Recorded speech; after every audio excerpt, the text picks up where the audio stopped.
Hello, I am just driving our 2020 Jaguar I-Pace. It's a HSE trim, 400 horsepower. You get about 240 miles on a charge, and obviously that's going to vary on your driving style. You can see more or you can see less if you're driving a little more aggressive, that kind of stuff. For an electric car, it drives great. It drives like a Jag, so if you like that like driving feel, I mean, it's an awesome car to drive. And it's electric too, so I think it's a cool car. Personally, I like engine sounds though, but for an electric car, it's pretty cool. Great handling. This is on air suspension, which is kind of nice. It's adjustable, but when you're driving around, it's pretty much automatic. You have different drive modes, like a comfort mode, rain, snow, ice mode, eco mode, dynamic mode, which will change like the steering, suspension. You can even get to like a little, it's like a mechanical like engine sound. Kind of sounds like a little transformer when you're accelerating. And that's like interior sound. So it's kind of interesting. I don't know if you could hear that. It's kind of subtle. It's kind of cool.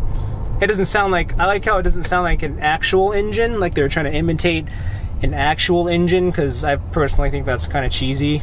It sounds more of like a little transformer growl. But I feel like these are kind of underrated cars in terms of like in the electric area for vehicles, because a lot of the electric cars that I've driven, they drive not that well. It feels like the batteries, the electric like platform was the main priority, and then the rest of the car just kind of fell on top of it. This, though, I feel like it was based around the platform of how like a car is supposed to drive, and then the batteries kind of like seamlessly integrate into the vehicle, which is pretty cool. So you get a great drive, and you still get, you know, like 240 miles on a charge.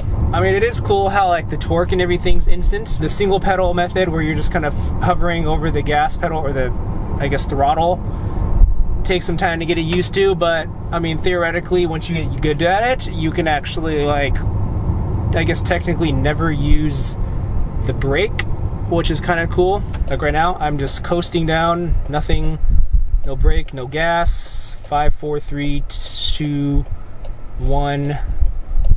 Now I push on the brake, boom. So I had to press on the brake from going 1 mile an hour down to 0 to stop. So that's kind of cool. Here's my interface. Boom. 12.3-inch virtual display, customizable steering wheel controls for your drive modes, voice modes. You got your 10-inch touchscreen here, controls your like navigation, media, phone stuff, CarPlay too, which is kind of nice. Got your controls for climate, the transmission for park and drive. I don't know if you can see that. Boom. We got a little heads-up display too. Always kind of nice to have. Our heads-up display is from a TFT display, which ultimately means that the quality is really good. So it's not like those like laser projectors where everything's like either like a greenish tint and it kind of looks like a hologram. This literally just looks like there's like a kind of like a little screen right in front of you, which is nice. This car has 22-inch wheels on it. Handles really great. Pretty good turning radius too, if you're wondering about that. Road noise is like minimal, which is extremely nice. Nothing's like rattling or like any kind of like vibrations, which is kind of cool. That's actually a pretty insane playground. I don't know if you can see it there. It's like a 3-story playground. That's pretty intense. All right, we're gonna park here. Drop down the air suspension just so I can have it let it sit at the bottom. When you get out of the car, even if you don't press the ignition, estimated range, charge percentage, that little thing is just showing kind of how much battery life is left in the car. Kind of cool touch.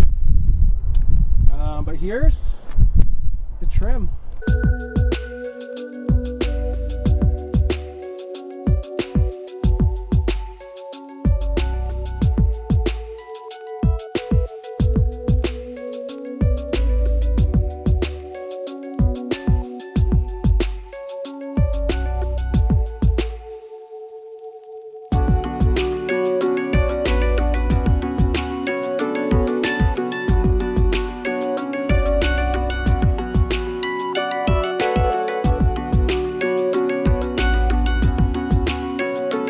So this is Borrasco Gray. It's kind of a cool color.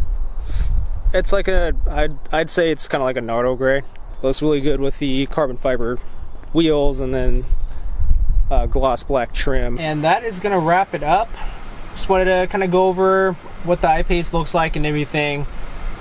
Hopefully you guys enjoyed it. If you guys have any other questions, don't hesitate to ask. Don't forget to like and subscribe if you like the video.